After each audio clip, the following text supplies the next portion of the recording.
반갑습니다. 오늘은 챕터 11번 획생감정 소호해할 차례인데요. 매 강의에도 이제 앞서 이제 어떤 심리학적 이해, 이론적 이해, 신학적 이해를 좀 설명을 드려서 오늘도 좀 그런 내용을 잠깐 좀 소개를 하고 내용으로 좀 들어가겠습니다. 우리가 보통 이제 구원을 얘기하면 이제 되게 이제 이렇게 좀 넓게 설명하면 칭의와 성화를 주로 얘기를 해요. 그리고 이 칭의와 성화는 이제 1517년에 루터가 종교개혁하기 이전에는 사실 이게 의화라는 단어로 사용이 됐고요. 실제로 이제 로마 가톨릭은 이제 지금까지도 이 둘을 구분하지 않은 채로 이렇게 사용하고 있습니다. 이 말은 이제 칭의와 성화가 이렇게 무자르듯이 구분되는 것이 아니라 이제 필요에 따라서 구분했다는 의미죠. 그러니까 이 이제 1517년 이전에 있는 어거스틴이나 이제 아퀴나스 같은 신학자들이 다 이런 개념을 주로 사용을 했어요. 그리고 이제 이 칭의라는 표현은 이제 여러분 잘 아시는 대로 이 법정에서의 사건, 법정에서의 사건이에요.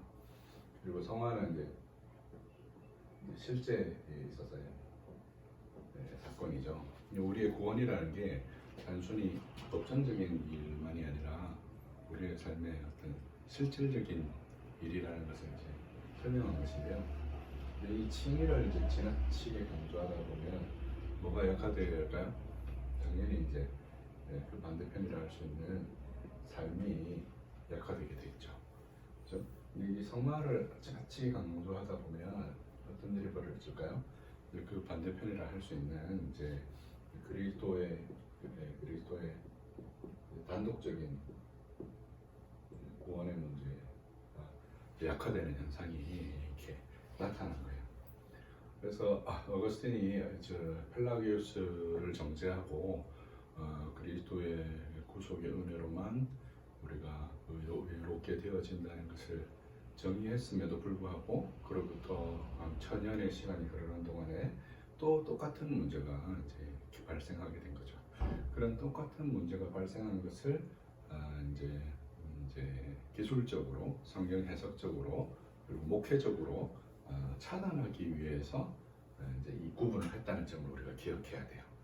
그 이전에는 똑같이 하나로 이렇게 뭉뚱그려 놓으니까 문제가 생겼던 건데 이것을 이렇게 구분함으로 사실은 이제 그러한 문제들을 예방하려고 한 것이죠. 그리고 이 구분은 사실은 무엇과 떼어놓고 생각을 하면 문제가 생기냐면 결국 교회와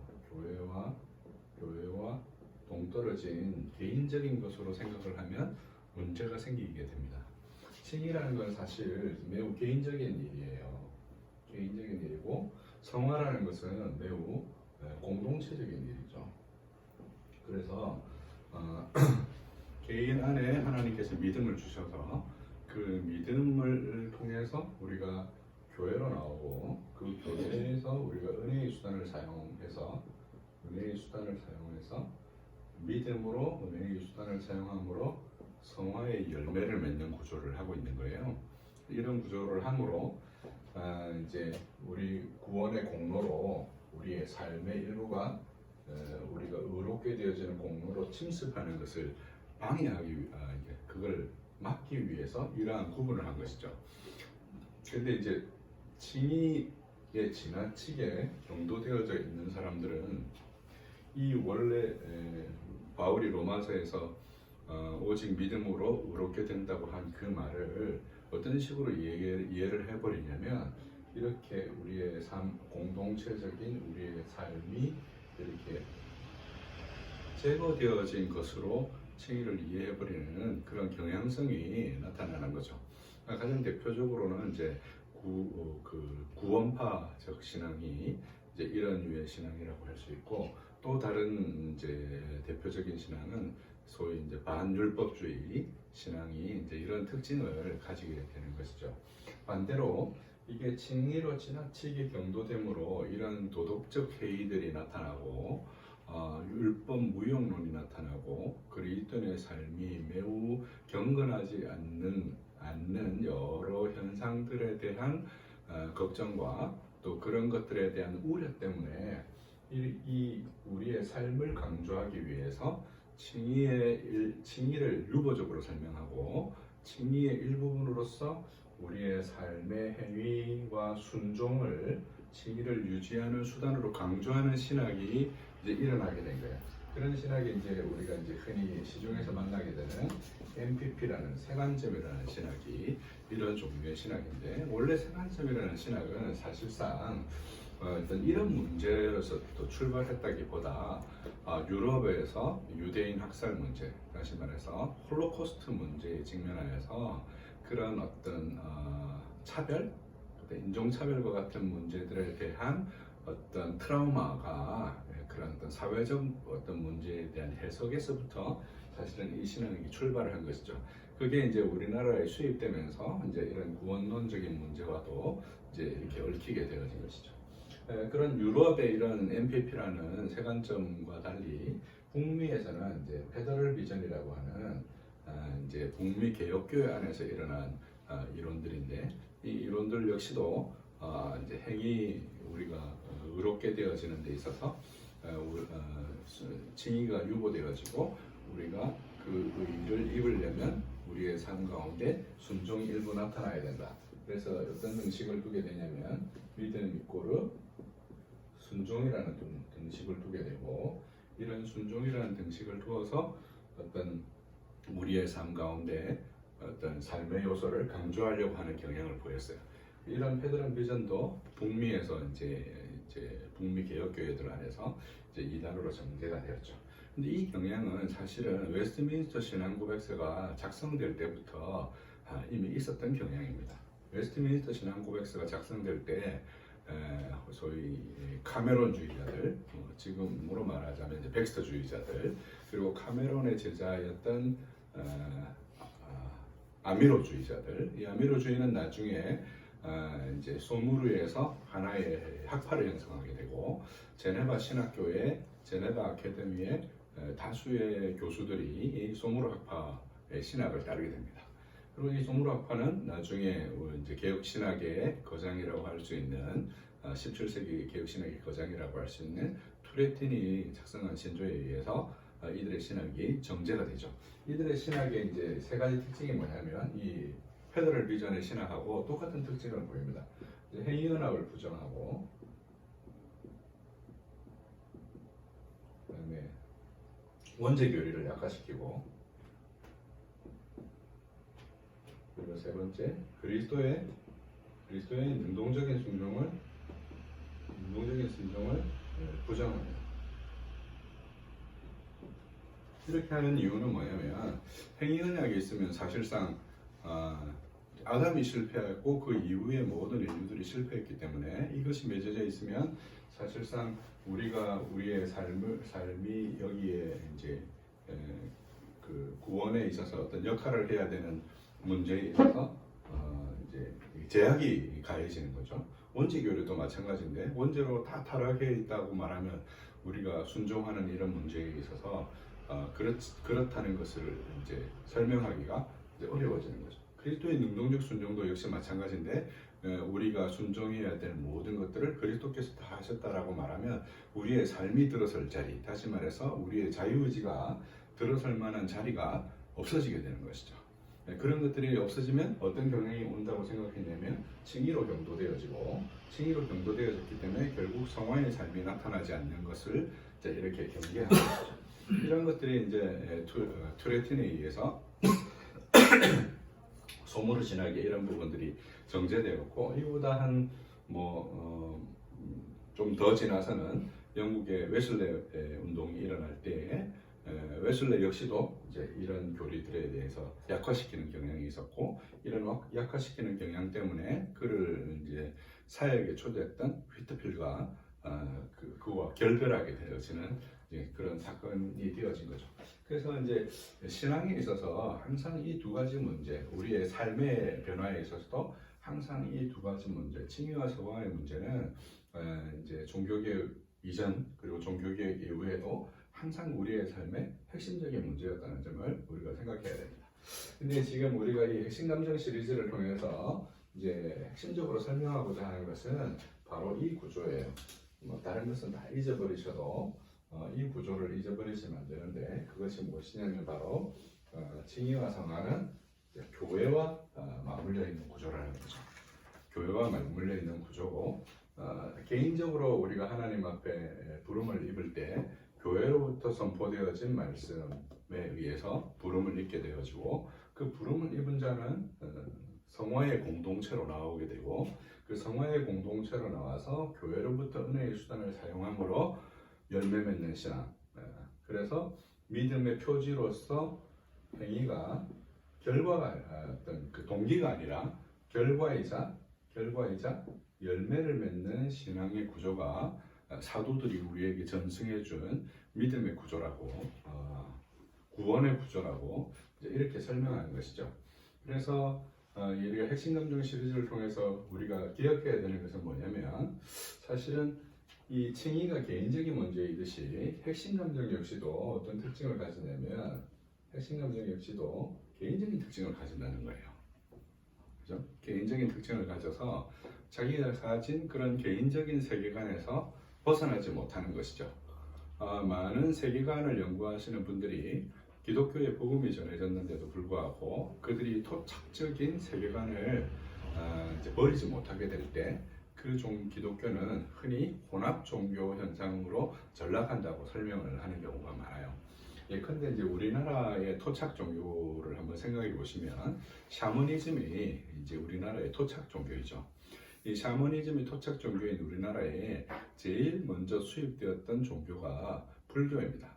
근데 잘 생각해 보시면, 불교가 처음 수입될 때만 해도 불교는 매우 이제 고매한 어떤 고상한 철학적 지식을 기반으로 하는 이제 종교였어요. 이제 그런 종교였다가 오늘날 이제 이게 불교가 수입된 지 한 1500년, 뭐 2000년 가까이 되어지고 나면서 오늘날 이제 불교의 불상이 어디에 많이 있는가 생각해 보시면, 절간에만 있는 것이 아니라 어디에도 많이 있습니까?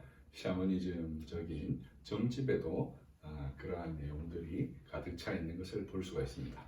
그리고 이제 고려 이제 신라말 이제 고려 시대에 들어서게 되면 소위 이제 중국에서의 그 유가 사상이라는 것이 우리나라에 수입이 되어지고, 이 고려 말에 이르러서는 이제 이 신진 사대부들이 일어나면서 조선의 정치적인 철학이자 종교의 핵심으로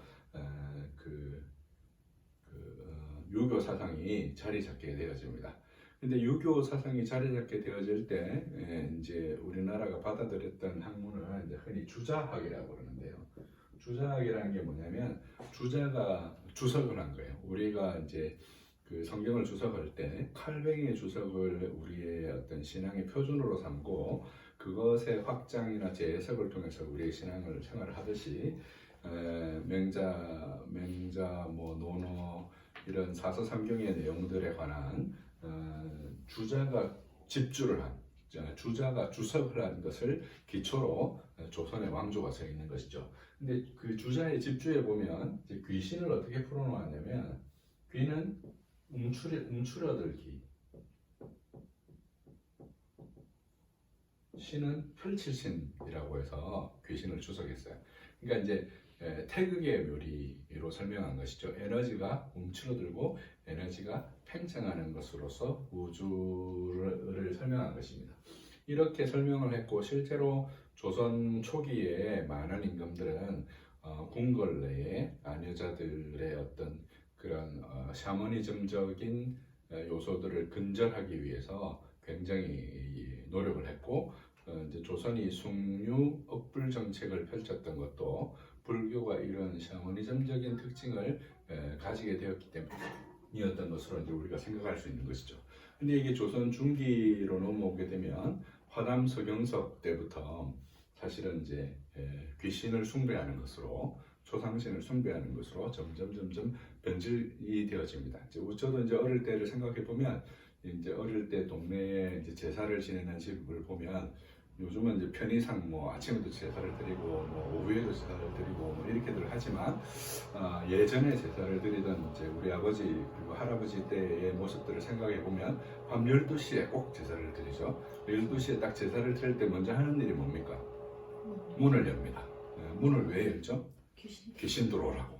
귀신 들어오라고 문을 열고, 그리고 뭐 이렇게 절 한번 하고 밥그릇에 숟가락 꽂고, 절 한번 하고 국그릇에 숟가락 올리고, 절 한번 하고 생선 위에 젓가락 올리고, 이러면서 제사를 드렸던 모습들을 저도 이제 기억하고 있어요. 그런 이제 어떤 샤머니즘적인 요소가 장악해버리게 되어지는 것이죠. 그래서 기독교 신앙이 이런 우리의 근본적인 세계관의 문제를 바꾸지 않으면, 우리가 사사기에서 보는 것처럼 그들이 출애굽했음에도 불구하고 그 땅의 농경과 풍요의 신이었던 바알 신앙에서 벗어나지 못하고, 그 바알의 문제로 인해서 그들이 바벨론 포로로 가는 그날까지 고통을 받았던 점을 이제 우리가 기억해야 되는 것이죠. 그래서 그런 문제에 대한 근본적인 해결이 바로 이 세계관의 문제, 개인이 가진 그 세계관의 문제가 해결이 돼야 되고, 그 세계관이 어디에서 수정되어지냐면 바로 이런 공동체적인 성화를 통해서 수정되어지고, 이 성화에 수정되어지는 공동체적인 성화에 수정되어지는 에너지, 다시 말해서 은혜, 그리고 우리를 구원하시는 능력은 어디에서부터 유래하냐면 이 교회로 말미암아 우리에게 주어진다는 것이죠. 그 교회로 말미암아 주어질 때 개인적으로만 주어지는 것이 아니라 교회가 공동체로 회집하는 그 회집을 통해서 주어지고, 그래서 한 개인의 신앙이 성장하는 이제 그런 과정을 거치는 것이죠. 그래서 이런 핵심 감정의 문제가 지극히 개인적인 문제였던 것처럼 칭의 역시도 개인적인 문제고, 이런 개인적인 문제이자 법정적인 문제의 어떤 실질적인 열매, 그리고 실질적인 우리 안에서 실제화되어진 구원의 능력이 뭐라고 설명할 수 있냐면 바로 성화라고 할 수 있는 것이죠. 그래서 이 둘을 이렇게 구분할 수는 있지만, 이 둘이 구분되어지는 것이 아니라 영어로 치면 일종의 에스펙트, 하나의 양상, 한 실체의 각기 다른 양상을 보여주는 것으로 이렇게 이해해야 되는 거죠. 이런 이제 구원의 서정에 관해서 이러한 양상으로 이해했던 대표적인 이제 신학자가 후쿠마라는 신학자입니다. 구원의 서정의 많은 요소들을 하나의 구원의 실체에 매우 다양한 양상으로 그렇게 설명한 것이죠. 그래서 칭의와 성화 문제는 우리가 이렇게 구분해 볼 수 있지만, 실질적으로 우리의 삶 가운데 어떤 죄를 이기는 구원의 능력이 나타나야 되는 것이죠. 이제 칭의라는 것은 이제 우리가 실제로 선언적이고 법정적이며, 그것이 우리 안에서 이제 그렇게 선언되어진 것이라면, 성화의 문제는 그것이 우리 안에서 실제로 경험되어야 되는, 다시 말해서 이거는 죄의 책임으로부터의 자유라면, 성화는 죄의 세력으로부터의 자유여서, 실제로 이 칭의가 사실이라면 어떤 결과가 나타나야 되냐면, 그가 그렇게 구원을 받아서 공동체의 인도함을 받고 교회로 말미암아 베풀어지는 은혜의 수단을 사용함으로 그의 삶 가운데 이 죄의 세력으로부터 자유하는 일이 실질적으로 일어나야 한다는 것이죠. 그렇게 일어나는 사람을 이제 우리가 흔히 말해서 회심한 사람 혹은 중생한 사람이라고 하고, 이제 많은 신학자들이 이제 중생을 순간적으로 설명하고 순간적으로 일어나는 일이라고 말하는 것이 사실입니다. 저도 이제 그렇게 조직신학을 통해서 배웠고, 그럼에도 불구하고 그 사실을 우리가 어디에서 확인하는가 라고 했을 때는, 이러한 구조에서 교회 공동체 안에서 그가 실제로 죄의 세력에서부터 해방되어지는 이 경험을 할 때 비로소 자기의 믿음이 진실된 믿음이라는 것을 확인할 수 있게 되어지는 것이죠. 그래서 우리가 선언적으로 논리적으로 그렇다 하더라도 칭의와 성화가 서로 나누어질 수 없기 때문에, 우리의 구원의 문제는 결국 우리의 삶의 열매를 통해서 그것을 확인하고 알 수 있게 되어지는 것이죠. 이 문제는 사실은 이제 MPP주의자들과 개혁신학자들 사이에 많은 논쟁을 불러일으켰어요. 예를 들어서 성경에 있어서 심판은 우리의 신앙과 불신앙을 근거로 심판하지 않거든요. 성경의 수많은 심판의 근거는 뭐냐면 행위가 그 심판의 근거예요. 요즘 이제 매일 성경의 본문의 내용이 뭐냐면 요한계시록인데요. 요한계시록을 보면 계속해서 얘기하는 내용이 뭐냐면 그 행위를 심판하리라 하는 거예요. 그리고 예수님의 말씀에도 이 말씀을 듣고 행하는 자는 반석 위에 집을 세운 자 같고 그 말씀을 듣고 행하지 않는 자는 모래 위에 지은 자와 같다라고 해서 이러한 구분점을 가지고 있는 것이죠. 이 지점에 있어서는 전통적인 개혁신학자들과 소위 MPP주의자들이나 이런 사람들이 다 똑같이 동의하는 바예요. 그러면 여기서 말하는 행위가 뭐냐라고 했을 때 우리 개혁신학자들은 말하는 것이 예수 그리스도의 능동적이고 수동적인 순종의 전 행위가 우리의 행위의 원천이다 라고 얘기하고 그리스도께서 첫 번째 아담이 실패한 것과 달리 두 번째 아담으로서 마지막 아담으로 오셔서 그것을 성취하심으로 그 의를 우리에게 전가해 주심으로 우리가 구원 얻는다 이렇게 말하는 것이죠. 그래서 칭의와 성화에 있어서 우리는 전적으로 그리스도의 의에 의지해 있고 이 전적으로 그리스도의 의에 의지해 있는 이것은 바로 믿음을 통해서 우리가 의롭게 되어지는 것이죠. 이렇게 믿음을 통해서 의롭게 되어진 사람은 믿음을 통해서 그렇게 의롭게 되어진 사람은 교회로 말미암아 은혜를 공급받아서 그의 삶에서 뭐가 나타나야 된다는 거예요? 죄의 세력으로부터 자유하는 일이 나타나야 한다는 것이죠. 그러면 이렇게 자유할 때에 자유한 모습이 100% 완전해서 하나님께서 그 완전하신 것을 보고 우리를 구원한다는 말이냐, 우리의 행위를 본다는 말이 그런 말이 아니라 성경에서 계속해서 강조하는 것이 뭡니까? 로마서 6장 같은 데서 강조하는 것이 우리가 그리스도와 연합되었다는 것이죠. 그래서 하나님이 우리를 보실 때 우리의 이런 개인적인 행위의 완전함과 흠이 있음과 무음함을 평가하고 판단하시는 것이 아니라 누구의 행위가 평가와 판단의 근거가 된다는 것이죠. 예수 그리스도의 이 땅의 삶 전체에서 행하셨던 그의 능동적인 순종과 그가 십자가에서 이루셨던 그 대속이 우리의 행위의 근거가 되어진다라고 말하는 것이죠. 그래서 하나님이 보실 때 우리의 행위를 보시는 것이 아니라 예수 그리스도를 보시는 거죠. 그래서 갈라디아서도 말하고 신약의 곳곳에서 말하는 것처럼 그리스도로 옷 입으라고 말하고 예수님의 그 천국 비유에서 청함을 받은 자는 많되 택함을 받은 자는 적다라고 말할 때 혼인잔치의 예복 비유를 든 것도 바로 이러한 이유 때문인 것이죠. 그래서 우리가 그와 같이 예수 그리스도의 예복을 입은 자라면 그렇게 칭의를 입은 자라면 거기에 의지하여서 공동체로 나오게 되고 그 공동체는 교회의 강단으로 말미암아 베풀어지는 은혜를 받고 은혜를 받은 결과 그의 삶 가운데 성령이 역사하여서 성령께서 그 안에 내주하심으로 어떤 결과가 나타난다는 것입니까? 죄에서 해방되어지는 죄의 세력에서부터 자유하게 되어지는 열매와 결과를 가지고 오게 되어진다는 것이 종교개혁 전통의 이신칭의에 관련된 설명인 것이죠. 그래서 이런 구조 안에서 우리가 신앙생활을 하고 있는 것이기 때문에 어느 한쪽으로 경도되어지면 신앙이 위태로워질 수밖에 없고 이것이 교회와 분리되어서 설명되어져도 왜곡을 발생시키는 것이죠. 그래서 오늘날 많은 사람들이 신앙을 지극히 개인적인 부분으로 가지고 오는 경향이 많습니다. 성경을 읽는 방식에 있어서도 포스트 모던화되어서 개인적이 되어지고 그의 신앙생활에 있어서도 개인적이 되다 보니 그가 속한 우물, 그가 속한 세계관을 벗어나지 못하고 그것을 발견하지 못하고 그 안에서 다람쥐 쳇바퀴 도는 삶을 반복하는 경우들이 많이 우리가 목격하게 되는 것이죠. 그런 문제에 대한 근본적인 해결책의 방식으로 핵심 감정 시리즈가 기획된 것이죠.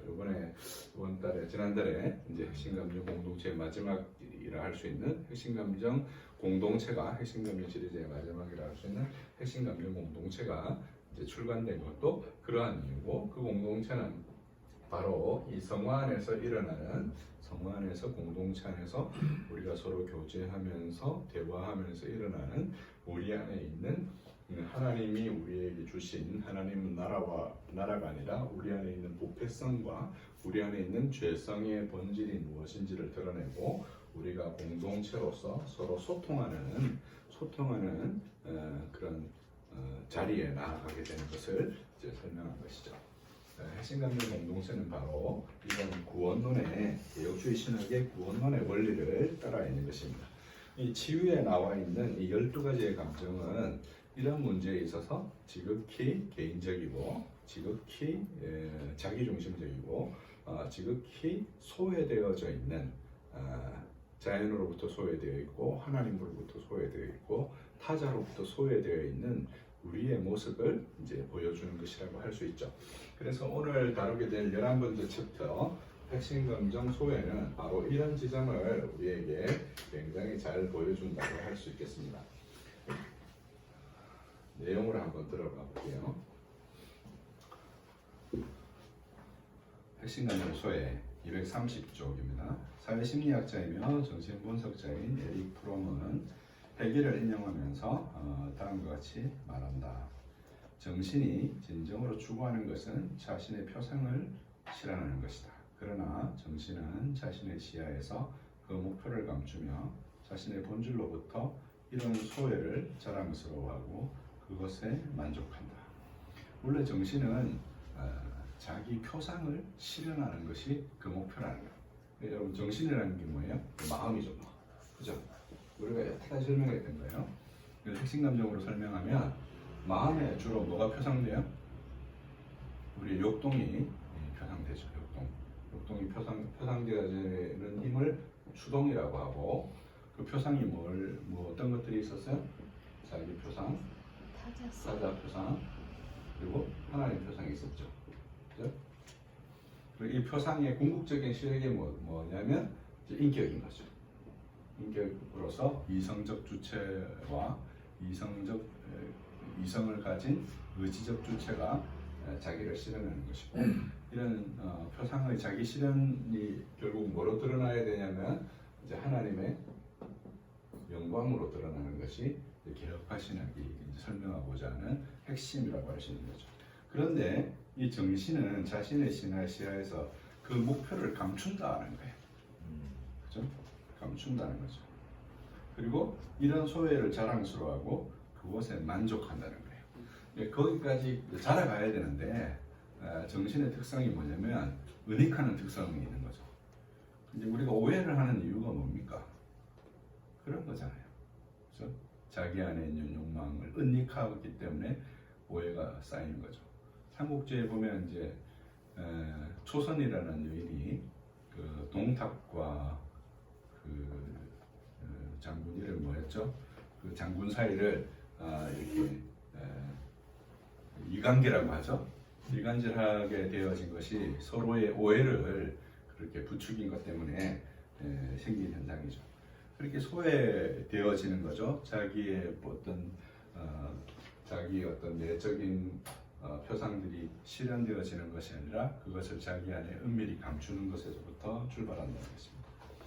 도토리가 상수리 나무가 되고 새끼 사자가 밀림의 왕이 되듯이 하나님께서는 사람을 몸과 영혼으로 지으셨을 때 인간의 본질에서 발생한 주동은 모두 영광의 인격을 지향하도록 지으신 것입니다.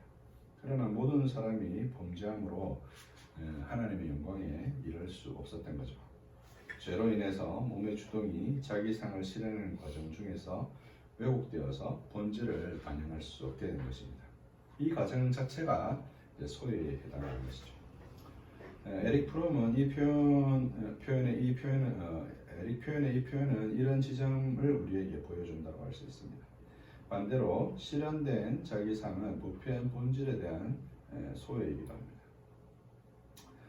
인간 본질은 주동하는 힘을 통해 영광의 인격을 지향하는데 복음이신 그리스도께서 이루신 율법의 요구를 이루신 능동적 순종과 십자가에서 우리 죄를 대속하신 수동적 순종의 공로가 믿음을 통해서 우리에게 전가되어야 하는 것이죠. 그리스도가 이루신 영광에 동참하게 되는 것입니다. 믿음은 그리스도의 공로에 우리를 연합시키는 도리고, 소외는 우리가 그리스도 밖에 있는 것입니다. 그가 지으신 세상과 통하지 못하며 이웃과 소통하지 못하는 것이죠. 인간의 소외는 이렇게 자기 소외만이 아니라 대상과 세계로부터 소외되었으며, 핵심감정 소외는 그렇게 내면으로부터 타자상과 자기상을 서로 소외시키며 그 소외가 현실관계의 소외를 부르게 되는 것입니다. 핵심감정 소외 찾기. 소외는 주동의 힘이 자기상에서부터 타자상으로 옮아가는 시기에 좌절을 제대로 다루지 못해서 생긴 감정입니다. 옮아가는 시기라는 건 이제 3세에서 4세로 넘어가는 이 시기, 위디프스키라고 그러죠. 그 시기에 생긴 문제라는 것이죠. 소외를 지닌 이들은 사람들과 어울리는 데서 쉽게 곁을 주지 않는 편입니다. 소속된 집단의 숫자가 조금만 많아져도 소외감과 불편감을 느끼고 위축되기 때문에 이런 자리를 편하게 만드는 방법 중 하나가 늘 같이 다니는 친구를 만드는 것이죠. 혼자 있으면 소외감이 막 들잖아요. 그래서 이제 단짝을 주로 만드는 것입니다. 이런 행동은 형제들이 많거나 부모가 돌보기 힘든 상황에서 좀 뒤로 밀려난 상황에서 주로 발생합니다. 그들은 소외감 때문에 먼저 다가서기도 그런 분위기 때문에 다른 사람들이 그에게 다가서기도 힘들어합니다. 그러면서 속마음은 먼저 말을 건네주기를 바라지만 외로워하며 사귐을 소망하지만 절대로 겉으로 티를 내지 않는 분위기를 계속 보입니다. 이런 태도는 핵심감정 소외라는 정서를 그대로 보여줍니다. 가족 간에도 반복되어지는데 움츠러든 듯이 보이는 긴장감은 가족을 대할 때도 크게 달라지지 않아서 가족들은 늘 그를 멀게 느낍니다. 가정에서도 이렇다 할 정서적인 표현이 없고 소극적이고 말수도 적은 편입니다. 표현에는 감정이 실리지 않고 일을 할 때는 최선을 다하고 빈틈없이 해내지만 시작하는 것이 어렵고 움츠러들어 있습니다. 이는 비난이나 책임을 요구받는 환경에 지속적으로 노출되었다는 뜻이기도 한 것이죠. 왜 열심히 막 하겠어요? 보통 아들들은 열심히 안 하고 고용인들은 열심히 하죠. 그죠? 성경에도 이제 그런 표현이 나오잖아요.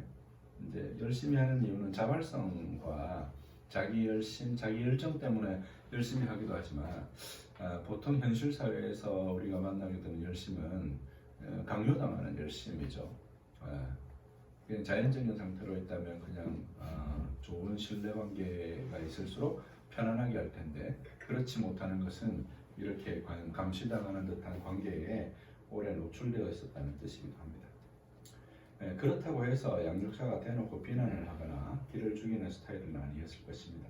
그랬다면 위축감이 훨씬 컸을 테고 낮은 자존감에 제대로 대외관계를 맺기 힘들었을 것입니다.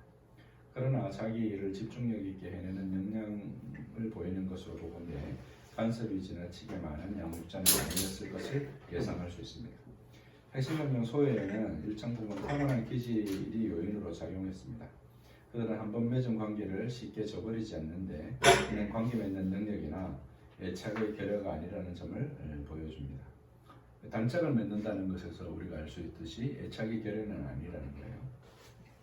관찰된 지점은 타자와의 약간의 움츠러든 태도, 완벽하려는 경향에서 볼 수 있듯이 그들의 타자상은 엄격해 보이며 자기상은 위축되어져 있습니다. 그들은 움츠러들지 않으면서도 도전을 할 필요가 있고 관계를 회피하지 않고 시도해 볼 필요가 있습니다. 핵심 감정은 현재는 사실이 아닌 과거의 감정인데 살아있는 듯이 느껴져서 지금의 내 선택에 따라서 관계를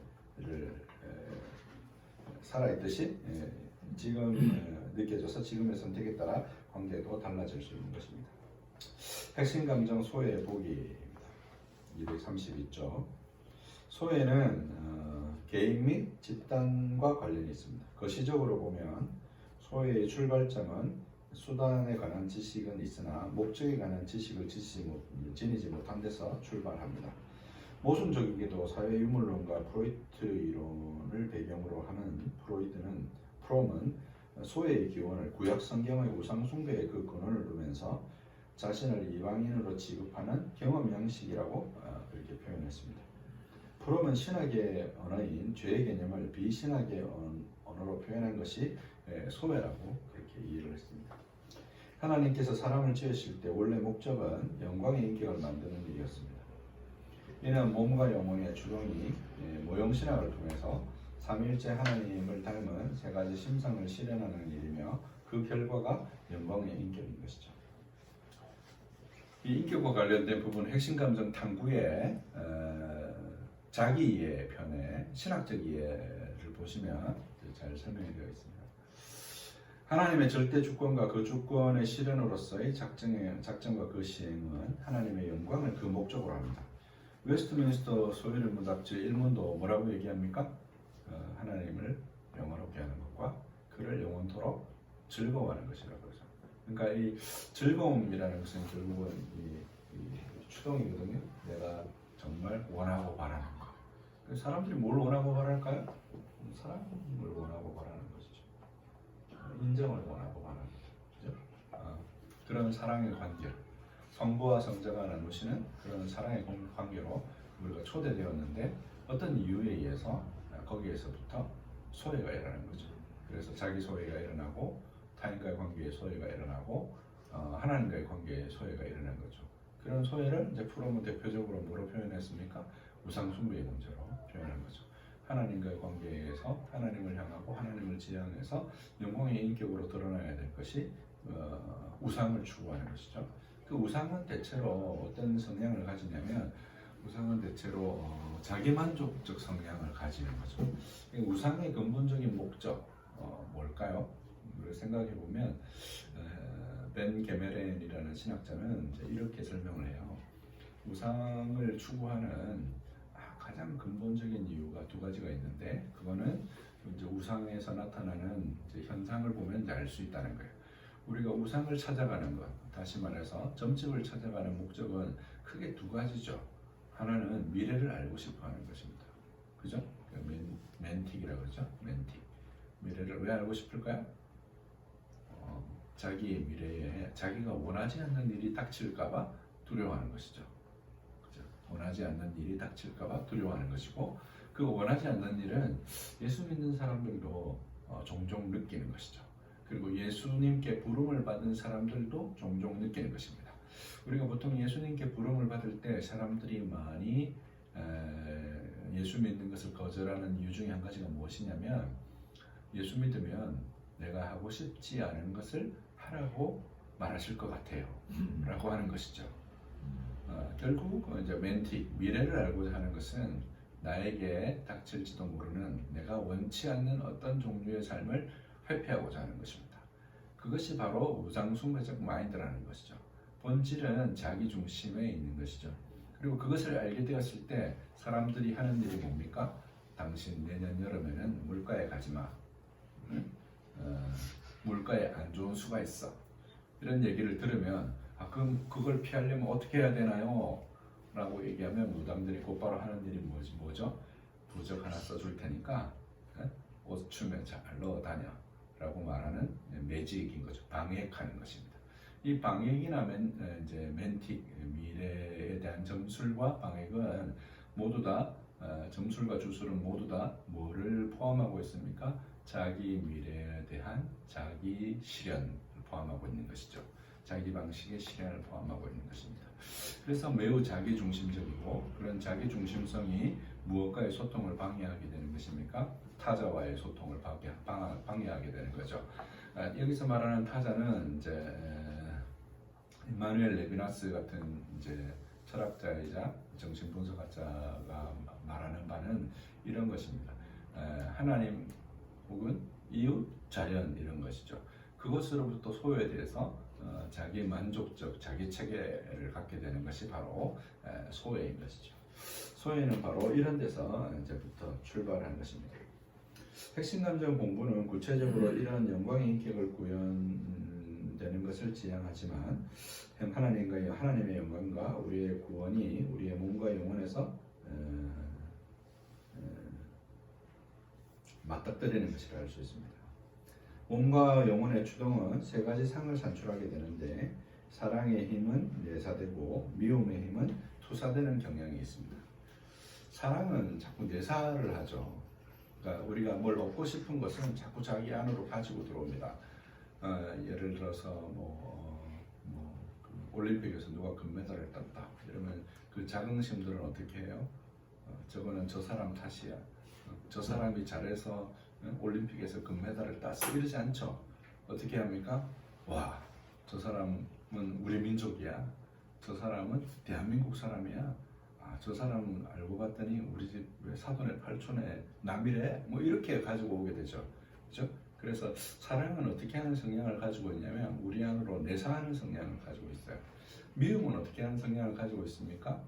우리 속담에도 있듯이 잘 되면 내 탓이고 못 되면 조상 탓이고 남의 탓이라고 얘기하며 그것을 밖으로 내보내는 성향이 있는 것이죠. 그래서 우리의 조상들은 경험적으로 이러한 성향들을 잘 알고 있었는데 미움은 밖으로 투사되는 그런 경향이 있습니다. 이는 추동의 방향을 말하는데 얼마 지나지 않아서 이 둘은 모두 하나의 대상이라는 것을 알게 됩니다. 이 힘을 통합한 체계가 발달하는데 그것이 바로 중간 대상과 타자상과 그 관계가 산출되어지는 것이라 할 수 있습니다. 이렇게 자기상은 하나님의 표상과 타자상과 함께 삼위일체적 구조를 갖게 되는 것이죠. 이 구조에 굴절과 왜곡이 생겨서 타자와 하나님을 제대로 인식하지 못하고 하나님께서 원래 지으신 자신에 대한 심상을 갖지 못하는 것이 소외라고 할 수 있습니다. 미시적으로 보면 읽어보시면 될 것 같고요. 핵심 감정 소외의 역동 사례입니다. 핵심 감정에서 소외를 보여주는 대표적인 인물은 다윗이라고 할 수 있습니다. 이 다윗의 누나는 수리아로 나오는데요. 이 수리아의 아버지는 이새가 아니라 나하스입니다. 참 이상하죠, 그죠? 수리아의 아버지는 수리아 자매의 아버지는 이새가 아니라 나하스죠. 뭘 의미할까요? 다윗이 이제 예를 들어서 루처 이렇게 유다가 다말에게서 낳은 자식처럼 그런 관계에 있었던 것이죠. 그러니까 그 누나들하고는 엄마가 같고 그 형들하고는 아버지가 같은 이부 동복매 관계였던 거죠. 그러니까 이런 다윗은 참 가정 내에서 좀 환영받기가 어려웠을 거예요. 그래서 이제 막내였던 다윗을 아버지가 전장에 심부름을 보냅니다. 큰 형에게 점심을 전달하라고. 보통은 맏형이면 막내 동생이 오면 환영하지 않겠어요? 중간에 이제 좀 자기하고 투닥대는 둘째나 셋째 형제가 오면 막 짜증을 낼 수 있어도 나이 차이가 크게 나는 막내 동생이 오면 이렇게 격려하고 돌려보낼 텐데 막 짜증을 내면서 네가 전쟁 구경하러 왔다면서 막 이렇게 놀리는 장면을 우리가 성경에서 읽을 수 있습니다. 뿐만 아니라 이새 집에 사무엘이 와서 당신 집의 아들로 내가 기름 부어서 왕으로 삼겠다고 했을 때 이새는 다윗을 자기 아들의 염두에 두지 않았습니다. 그래서 그 위에 형제들이 다 나와서 보였을 때 사무엘이 아니라고 하는 동안에도 이새는 다윗을 생각하지 않았던 것이죠. 이것은 다윗이 이새가 자기 계통을 통해서 낳은 자식이 아니라는 점을 보여줍니다. 그리고 다윗이 나중에 왕이 되었을 때 실제로 다윗과 동행했던 사람들 혹은 다윗의 정권에 있어서 실세가 되었던 사람은 그의 아버지의 형제들이 아니라 주로 누구였습니까? 자기의 조카였던 누나들의 아들들, 그 아비새의 삼형제들, 요압과 아비새, 아사엘 같은 그 삼형제들이 정권의 실세가 되어지는 데서도 우리가 알 수 있죠. 다윗은 시편 27편에서 이런 고백을 하기도 합니다. 내 아버지는 내 부모는 나를 버렸으나 하나님은 나를 버리시지 않으리라. 그러니까 다윗의 어린 시절은 들에서 양을 치는 목동이었음에도 아버지에게서도 또 누나들에게서도 그렇게 환영받지 못하는 그런 소외된 삶을 아마도 오래 살았을 것입니다. 매우 숙명적이고 운명론적이게도 다윗은 그 이후에도 계속된 도망자의 삶을 삽니다. 그 아둘람 굴에서 피했던 수백 명의 사람들과 함께 도망자 신세를 면치 못했고, 사울의 시기를 따라서 여러 광야를 전전하다가 결국 그곳에 머물 수 없어서 어디로 내려가게 됩니까? 이제 블레셋에 내려가서 아기스 왕의 곁에서 자신의 삶을 의탁하는 그런 문제들을 갖고 있기도 했습니다. 이런 모습에서 다윗의 소외를 이제 우리가 목격할 수 있는 것이죠. 우리가 앞에서도 살폈듯이 소외는 근본적으로 애착이나 관계에 문제가 있는 것은 아니라고 그랬습니다. 몇몇 단짝을 만들고 그 단짝과 좋은 관계를 유지한다 그랬죠. 다윗이 단짝으로 맞았던 그 친구가 누구였죠? 요나단이라는 인물에서도 바로 이런 다윗의 소외와 관련된 핵심 감정을 볼 수 있습니다. 이런 다윗과 같은 소외의 감정을 가진 사람의 하나님의 표상은 236쪽에 보시면 낯선 하나님이십니다. 이들은 늘 교회 주변을 맴돕니다. 아마도 맏형 엘리압이 다윗을 책망한 것도 여기저기를 기웃대는 것에 대한 경험치가 누적되었을 수도 있습니다. 그는 믿지 않았을 테고 엘리압의 책망은 평소에 다윗의 태도를 고려한 엘리압의 이해를 드러낸다 할 수 있습니다. 어디에도 낄 수 없었던 다윗은 기웃거렸을 것입니다. 그런 모습에 대한 좋지 않은 인상과 불편함이 엘리압의 표현에 담겨 있습니다. 나는 내 교만과 내 마음의 완악함을 아노니 내가 진정을 구경하러 왔도다. 그리고 이 표현은 다윗의 타자상을 짐작케 해줍니다.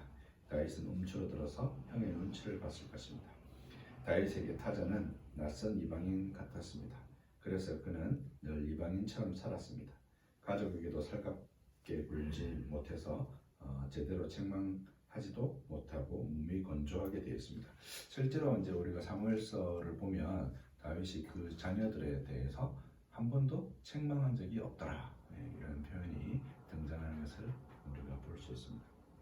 그가 도전할 수 있는 이유는 애착의 능력이 있었기 때문입니다. 이는 요나단의 단짝을 삼는 태도에서도 드러나고 그가 골리앗과 전쟁을 하는 부분에서도 우리가 확인할 수 있는 것이죠.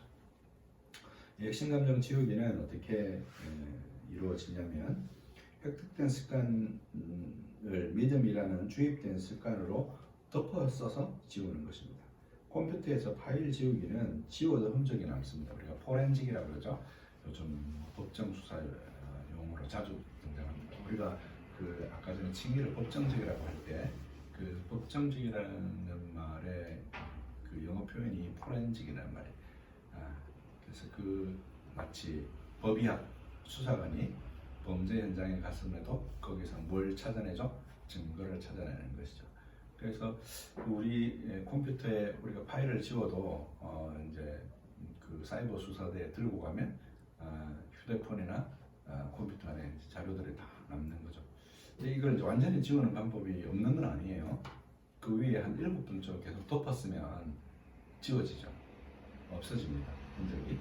그래서 지우기는 마치 이렇게 이런 파일을 확실하게 지우는 덮어쓰기와 같은 것이라는 거예요. 그냥 지워버리는 것이 아니라 그 위에 덮어쓰는 거죠. 뭐를 덮어쓰는 것입니까? 예수 그리스도의 십자가의 보혈을 덮어쓰는 것입니다. 예수 그리스도의 능동적인 순종을 덮어쓰는 것입니다.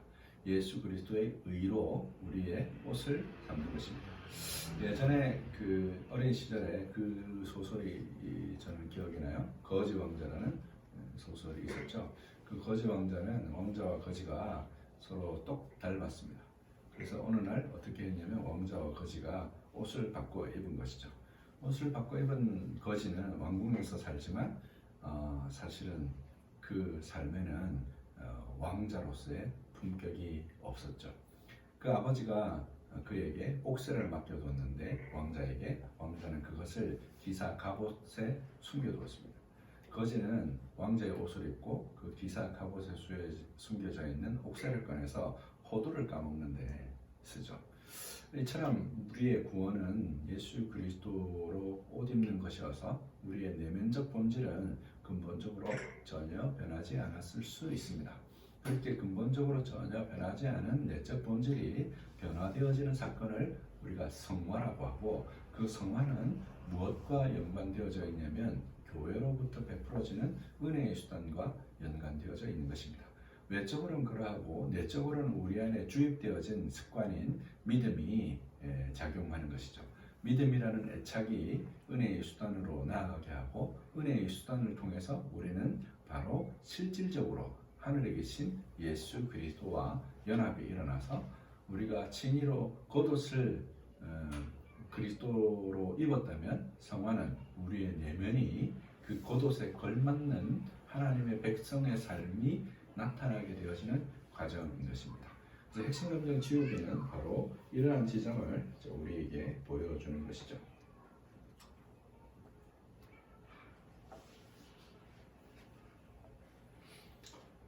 읽어보시면 될 것 같아요. 237쪽까지 핵심감정 소외의 언약적 인격 주체 세우기. 핵심감정 소외의 숨은 열망은 친밀감입니다. 다윗도 바로 이런 지점을 굉장히 잘 드러냈죠. 그리고 이 열망을 제대로 통합되지 않으면 독이 됩니다. 소외는 집착과 짝을 이루죠. 용수철을 누르면 누를수록 반탄력이 커집니다. 소외는 이 열망을 누른 것입니다. 다윗은 소외를 받으며 또 돌아다니다가 권력을 얻었고, 이 친밀감의 독이 온몸에 퍼지게 됩니다. 그게 이제 바세바와의 사건이라 할 수 있는 것이죠. 핵심감정이 우리가 이 세상을 살기 위한 역동균형이라는 점과 하나님의 섭리로 우리를 보호하는 장치이기도 하다는 점은 바로 이런 데서 드러납니다. 오히려 핵심감정, 소외감정에 힘들어하던 다윗은 자신을 보호할 만한 장치가 내재되어 있었던 것입니다. 그런데 권력자가 되면서 사람의 마음을 마음껏 휘두를 수 있게 되고, 그것이 그것을 망치게 됩니다. 미국의 유명한 The Atlantic이라는 잡지의 신경과학자 오비라는 분이 공감할 때 반드시 필요한 고울 신경회로가 권력을 행사할 때 손상된다는 점을 밝혔는데요. 이 기사에 따르면 UC 버클리의 켈트너 교수가 20년간 실시했던 실험과도 일치합니다. 권력자들이 충동성이 높아지고 위기에 둔해지고 냉혹하며 타인의 입장에서 상황을 볼 수 없게 되는데, 이는 외상에 의한 뇌손상을 느꼈을 때와 동일한 증상을 보인다고 했습니다. 오웬과 데이비스는 지난 100년간 미국 대통령과 영국 수상이 어떻게 이 증후군에 빠지게 되었는지를 추적하고 연구했는데, 권력자에게 어떻게 오만 증후군이 빠지게 되는지를 설명했습니다. 이 논문이 제시하는 오만 증후군에는 타입을 몇 가지 언급해보면, 자기 이미지 향상이 가장 우선하고, 이미지나 스타일을 지나치게 의식하고, 대중연설 중 마치 구원자 같은 정열을 드러내고 고양되며, 조직을 자기와 동일시하고, 도를 넘는 자신감을 보이며, 노골적으로 타자를 무시하고, 현실의식을 상실하고, 무모하고 충동적인 행동을 보인다라고 했습니다. 이러한 다윗의 이런 오만 증후군이 바로 바세바와의 간음 사건에서 드러나게 된 것입니다. 이 범죄를 은폐하기 위한 거짓과 살인은 다윗의 삶에서 보기 힘든 장면입니다. 사울의 옷을 빼는 것조차 고통스러워하던 모습과 자기를 저주하던 시므이의 말도 감내하면서 듣던 모습, 자기를 배반했던 압살롬의 죽음을 애통하는 모습과 매우 생경한 모습을 하고 있습니다. 우리아의 손에 들려 보낸 편지로 그를 살해하는 장면은 잔혹하면서도 치밀하기까지 합니다. 이것이 이제 소외의 약점이라고 할 수 있는 것이죠. 나머지는 읽어보시면 될 것 같아요. 이 정도? 혹시 궁금하신 점이 있으시면 질문 받겠습니다.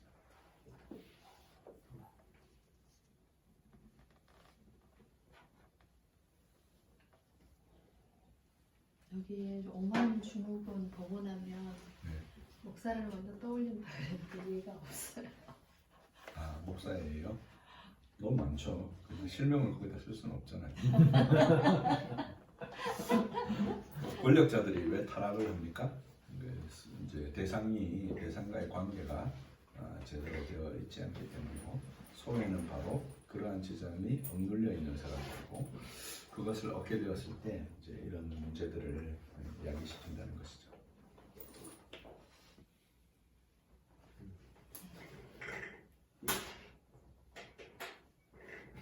다른 질문 없으시면 마치겠습니다.